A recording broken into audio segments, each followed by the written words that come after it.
حضرت نوح علیہ السلام پارٹ 2۔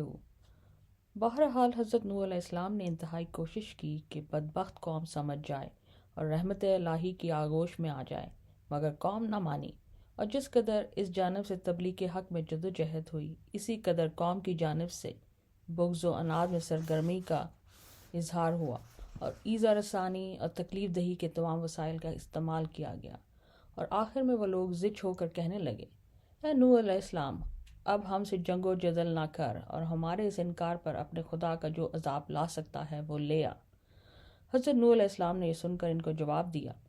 کہ عذاب الہی میرے قبضے میں نہیں ہے، وہ تو اس کے قبضے میں ہے جس نے مجھ کو رسول بنا کر بھیجا ہے، وہ چاہے گا تو یہ سب کچھ ہو جائے گا۔ بہرحال جب قوم کی ہدایت سے حضرت نوح علیہ السلام بالکل مایوس ہو گئے اور ان کی باطل کوشی اور عناد اور ہٹ درمی ان پر واضح ہو گئی، اور قرآنی تصریح کے مطابق 950 سال کی پہم دعوت تبلیغ کا ان پر کوئی اثر نہ دیکھا، تو سخت ملول اور پریشان خاطر ہوئے۔ اللہ تعالیٰ نے حضرت نوح علیہ السلام کی دعا قبول فرمائی اور اپنے قانون جزا الاعمال کے مطابق سرکشوں کی سزا کا اعلان کر دیا، اور حفظ ما تقدم کے لیے پہلے حضرت نوح علیہ السلام کو ہدایت فرمائی کہ وہ ایک کشتی تیار کریں،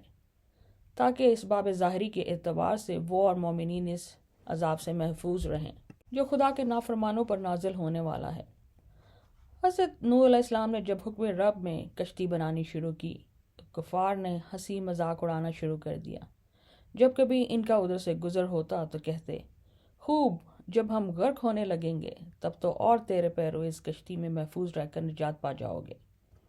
کیسا احمقانہ خیال ہے۔ حضرت نوح علیہ السلام بھی ان کو ان کے انجام کار سے غفلت اور خدا کی نافرمانی پر جرأت دیکھ کر انہی کے طرز پر جواب دیتے اور اپنے کام میں مشغول رہتے،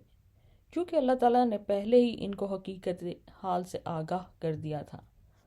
آخر سفینہ نوح علیہ السلام بن کر تیار ہو گیا، اور خدا کے وعدہ عذاب کا وقت قریب آیا، اور حضرت نوح علیہ السلام نے اس بار پہلی علامت کو دیکھا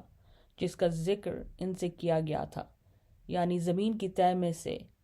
پانی کا چشمہ ابلنا شروع ہو گیا۔ تب وحی الہی نے ان کو حکم سنایا کہ کشتی میں اپنے خاندان کو بیٹھنے کا حکم دو،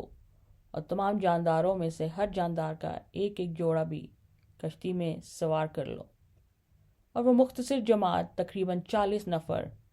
بھی جو تجھ پر ایمان لا چکی ہے کشتی میں سوار کر لو۔ جب وحی الہی کی تعمیل پوری ہو گئی تو اب آسمان کو حکم ہوا کہ پانی برسانا شروع کر دے، اور زمین کے چشموں کو امر کیا گیا کہ وہ پوری طرح ابل پڑے۔ خدا کے حکم سے جب یہ سب کچھ ہوتا رہا تو کشتی بھی اس کی حفاظت میں پانی پر ایک مدت تک تیرتی رہی، یہاں تک کہ تمام